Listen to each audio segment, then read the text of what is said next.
आयुषची room. समर्थ तन्वीजवळ बसून तिला झोपत होता. थोड्या वेळाने समर्थला जाणवले की तन्वी झोपी गेली आहे. तेव्हा त्याने तिचा हात आपल्या हातातून सोडवण्याचा प्रयत्न केला. पण थोडीशी हालचाल जाणवल्यामुळे तन्वीने झोपेतच समर्थचा हात आपल्या दुसऱ्या हाताने पकडून घेतला. जणू काही समर्थ कुठेतरी पळून जात आहे. समर्थने तिच्याकडे प्रेमाने पाहिले आणि तो तिथे बसून राहिला. थोड्याच वेळात त्याला तिथे बसल्या बसल्या झोप लागली. रणजित स्टडी रूममध्ये बसून काम करत होता. तेव्हा त्याचा फोन वाजला. त्याने कॉल उचलला तेव्हा पलीकडून एक माणसाचा आवाज आला. तो म्हणाला, "बॉस, कंटेनर उचलला आहे, पण आता त्याचे करायचे काय?"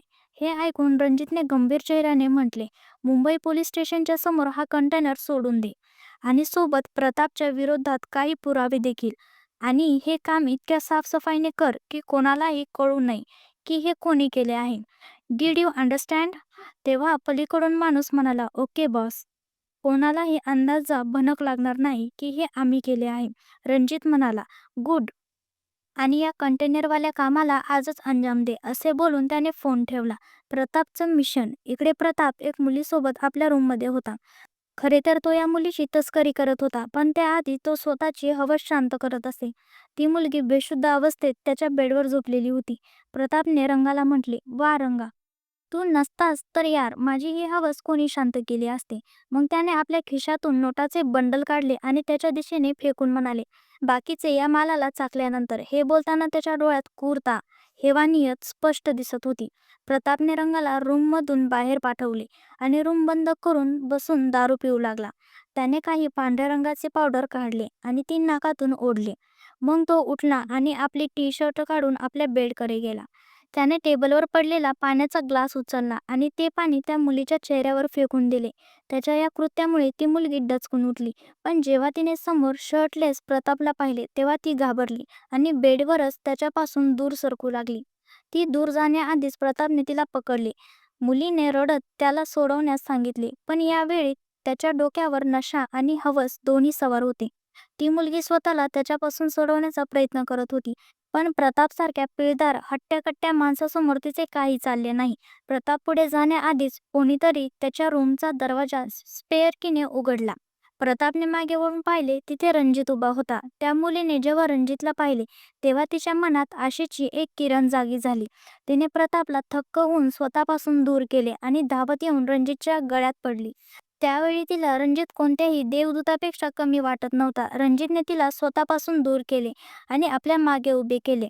तेव्हा प्रताप रागाने म्हणाला, "तू तू माझ्या कामात ढवळाढवळ करू नको, नाहीतर परिणाम खूप वाईट होईल. शांतपणे मुलीला मला दे आणि निघून जा." रणजितने आरामात आपल्या पॅन्टच्या खिशात आपले दोन्ही हात टाकले आणि उभा राहिला. त्याने आपल्या गंभीर आवाजात म्हटले, "प्रताप, मी जाणार नाही. जाणार तर तू. आणि काळजी करू नकोस, यावेळी तुझी व्यवस्था पक्की झाली आहे." प्रतापने त्याला रागाने पाहिले, पण त्याला काही फरक पडला नाही. रणजितने हाक मारली, "इन्स्पेक्टर." त्याचे एवढे बोलणे होते. इन्स्पेक्टरसह त्याचे पोलीस कॉन्स्टेबल आत आले. रणजित म्हणाला, "घेऊन जा जरा याला आणि चांगली खातिरदारी करा, जेणेकरून यापुढे कोणत्याही मासूमकडे डोळे वर करून बघण्याआधी हा 100 वेळा विचार करेल." प्रताप म्हणाला, "कोणी काही माझे बिघडू शकत नाही. समजलास तू? जर तू मला जेलमध्ये पाठवलं तरी काय, मी परत येईल, पण तू माझे काही बिघडू शकणार नाहीस." रणजितने आपल्या शांत आवाजात म्हटले. "तू काहीही करू शकत नाहीस प्रताप, ना माझे ना माझ्या कुटुंबातील कोणाचे. तर विसरून जा." हे बोलून त्याने इन्स्पेक्टरकडे पाहिले तेव्हा त्याने हवालदारला त्याला घेऊन जायचा इशारा केला. हवालदारने प्रतापला हातकडी लावली आणि घेऊन गेले. आता रणजित वळाला तेव्हा ती मुलगी घाबरलेली उभी होती. तिला पाहून रणजित म्हणाला, "काळजी करू नकोस, आता तो तुला परेशान करणार नाही." रणजितने तिला फक्त एकदाच पाहिले होते, पण त्या मुलीकडे काहीतरी खास होते की शांत स्वभावाचा रणजित सुद्धा तिच्याशी नम्रपणे बोलत होता. मग रणजितने आपले जॅकेट काढले आणि त्या मुलीकडे पुढे केले. तिने नजर वर करून रणजितकडे पाहिले आणि त्याच्या हातातून जॅकेट घेतले. त्या मुलीने म्हटले, "मला वाचवण्याबद्दल थँक्यू सो मच. जर तुम्ही आले नसते तर माहीत नसते आज." यापुढे ती बोलू शकली नाही आणि तिच्या डोळ्यातून अश्रू आले. रणजितने नम्रपणे म्हटले, "काळजी करू नकोस, तो आता कधीही तुला त्रास देणार नाही." मग रणजित म्हणाला, "चल, तुला घरी सोडतो. खूप रात्र झाली आहे. अशावेळी एकटे जाणे सुरक्षित नाही." त्या मुलीने पुन्हा एकदा रणजितकडे पाहिले.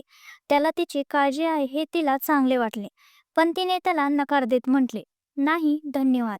पण मी जाईल. तुम्ही आमची एवढी मदत केली, मला त्या नराधमापासून वाचवले, त्याबद्दल आभार." रणजित म्हणाला, "इट्स ओके, पण यावेळी तू अशा परिस्थितीत एकटी जाऊ शकत नाहीस. मला तुला सोडायला दे." त्याने पुन्हा आग्रह केल्यावर त्या मुलीने ओके म्हटलं. तेव्हा रणजित तिला घेऊन आपल्या कारमधून तिच्या घरी निघाला. रणजितने त्या मुलीला तिच्या घरी सोडले आणि तोही स्वतःही घरी आला. रणजित आपल्या रूममध्ये येऊन कपडे बदलून बेडवर झोपला. तो म्हणाला, "प्रताप, मला माहीत आहे, जास्त दिवस मी तुला दूर ठेवू शकणार नाही. पण काही वेळासाठी मी माझ्या मित्राला आणि या कुटुंबाला तुझ्या सावलीपासून दूर ठेवू इच्छितो. म्हणूनच मी कोणालाही काही सांगितले नाही.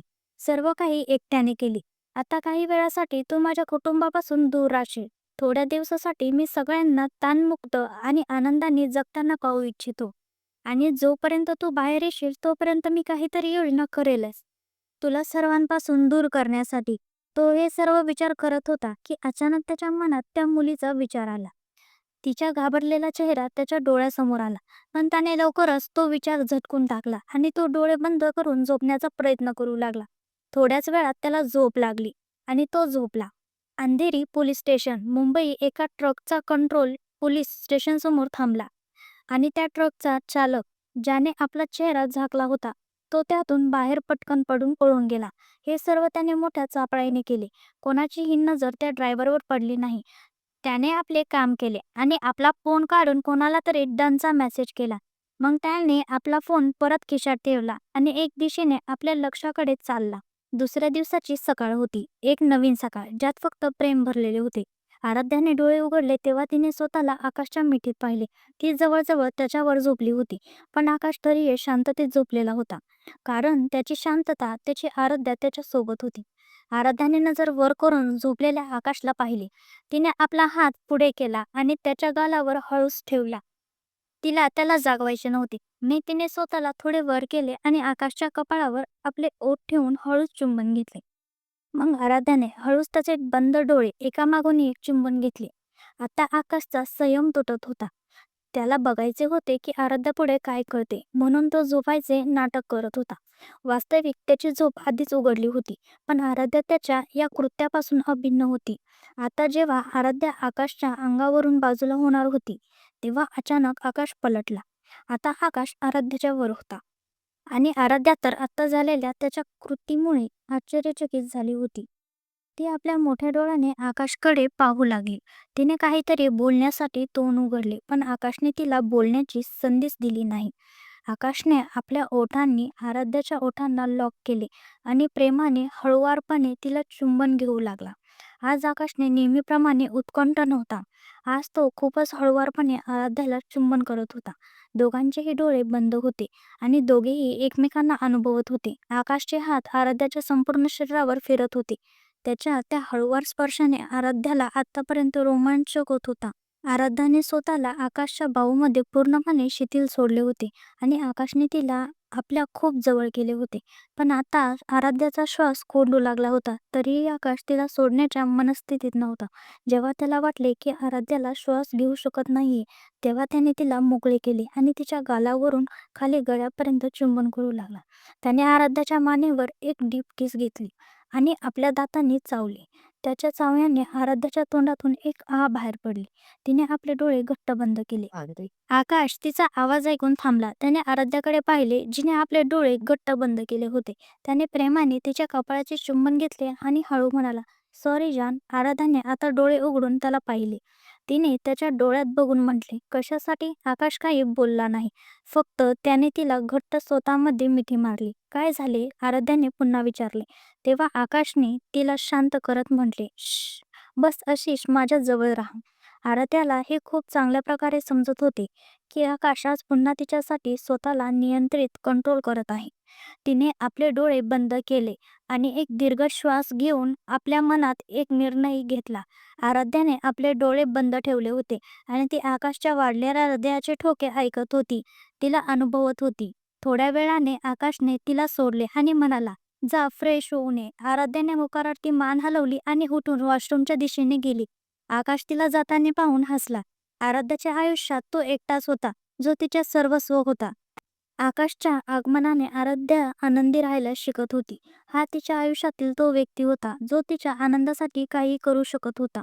तो तिचा नवरा होता, पण त्याने कधीही जबरदस्तीने आपल्या नवरा असण्याचा हक्क घेतला नव्हता. तो तिची वाट पाहण्यास तयार होता आणि आराध्याला त्याची हीच गोष्ट सर्वात आवडत होती की त्याने तिला तिच्या आत्मेने आवडत होते. थोड्या वेळाने दोघेही तयार झाले आणि खाली गेले. आयुषची रूम. आयुष उठला होता, पण त्याने आपल्याजवळ आराध्याऐवजी तन्वी आणि समर्थला पाहिले. तेव्हा त्याने आपले मोठे मोठे डोळे लवकर लवकर झपकले आणि आपल्या छोट्या हातांनी आपले डोळे चोळत तन्वीच्या चेहऱ्यावर थाप मारून म्हणाला, माऊ, माझी मम्मा कुठे आहे? तुम्ही इथे काय करत आहात? पण तन्वीने त्याचे हात बाजूला करत म्हटले, तेजस भाऊ, झोपू दे ना यार. त्या दोघांच्या आवाजाने समर्थची झोप उघडली. त्याने पाहिले की आयुष उठला आहे आणि तो त्या दोघांकडे बघत आहे. त्याने एक नजर तन्वीकडे पाहिले, जी अजूनही त्याचा हात पकडून होती. हे पाहून त्याच्या चेहऱ्यावर हलकेसे हास्य आले. त्याने आपला हात तिच्या हातातून काढला आणि आयुषला मांडीवर घेऊन म्हणाला, उठला माझा बाळ? आयुष म्हणाला, कातू, मम्मा कुठे आहे?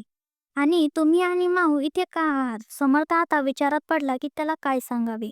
त्याने काहीतरी विचार करून त्याला म्हटले की बाळा, तुझी मम्मा तिच्या रूममध्ये आहे आणि तुझ्या माऊला ना एकटी भीती वाटत होती, म्हणून ती आमच्यासोबत झोपली. आयुषने आपले डोळे लहान करून त्याला म्हटले, काका, काय तुम्ही मला मूर्ख समजतात? आयुष आणि समर्थचे बोलणे आराध्या आणि आकाश दरवाजाजवळ उभे राहून ऐकत होते. जसा आयुष म्हणाला की तो त्याला मूर्ख समजतो का, तेव्हा दोघांनाही हसू आवरले नाही आणि ते मोठ्याने हसू लागले. समर्थने त्या दोघांना हसताना पाहिले तेव्हा तो वाकडे तोंड करून म्हणाला, जास्त दात दाखवू नका आणि या छोट्याशा सैतानाला इथून घेऊन जा. आकाश त्याची खिल्ली उडवत म्हणाला, हो भाऊ, आता तन्वीच्या पुढे तुला कोण दिसणार आहे? त्याच्या या बोलण्याने समर्थ आणखीन चिडला. तेव्हा मागून रणजित म्हणाला, हे बरोबर म्हणलास तू. त्याचे बोलणे ऐकून समर्थने त्याला रागाने पाहिले आणि म्हणाला, तू तुझ्या कामाशी काम ठेव. आणि त्याने आता आकाशकडे बघून म्हटले, आणि तू मला काय बोलत आहेस? तू तर स्वतः आराध्याच्या मागे वेडा असतोस. त्याच्या बोलण्याने आराध्या लाजली. पण आकाश म्हणाला, हो तर यात चुकीचे काय आहे? माझी बायको आहे. तुला राग कशाला येत आहे? त्या सगळ्यांच्या बोलण्याने तन्वीची झोप मोडली होती.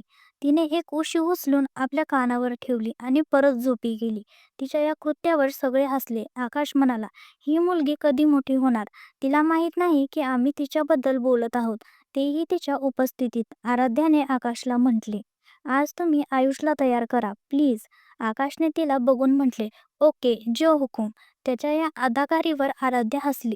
तेव्हा रणजित म्हणाला, तसेच सगळ्यांवर आपले हुकूम चालवणारा आपला बायकोचा हुकूम मानताना खूप छान वाटत आहे. आकाशने हसून म्हटले, ज्या दिवशी तू प्रेमात पडशील त्या दिवशी बोलू आपण. तसे बोलून त्याने त्याला डोळा मारला आणि आयुषला घेऊन आपल्या रूममध्ये गेला.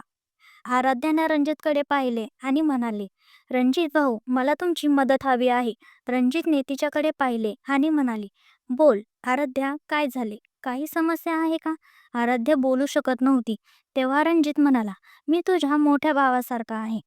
तू न डगमगता मला काहीही सांगू शकतेस. आराध्याने त्याला पाहिले आणि मग तोतरपणे म्हणाली, ते ते मला मला ना मिस्टर रॉयसाठी एक आश्चर्यकारक प्लॅनिंग करायची होती. त्यासाठी मला तुमची मदत हवी होती. रणजितने हसून तिच्या डोक्यावर हात ठेवला आणि म्हणाला, सगळं होईल, काळजी करू नकोस. आराध्याने खुश होऊन आनंदाने म्हटले, खरंच? तेव्हा रणजित म्हणाला, खरंच. आराध्या आनंदाने त्याच्या मिठीत पडली आणि घाईघाईने म्हणाली, धन्यवाद, धन्यवाद, धन्यवाद, खूप खूप आभार. रणजितने तिच्या डोक्यावर प्रेमाने हात ठेवला आणि म्हणाला, आता एवढं तर मी माझ्या छोट्या बहिणीसाठी करू शकतो. अशाच धमाकेदार भाग 10 लवकरच येत आहे. कथेत येणार आहे जबरदस्त ट्विस्ट, वाढलेली उत्सुकता आणि थरारक क्षणाचा स्फोट. सबस्क्राईब करून ठेवा, कारण पुढचा भाग अजूनही तुफानी आहे.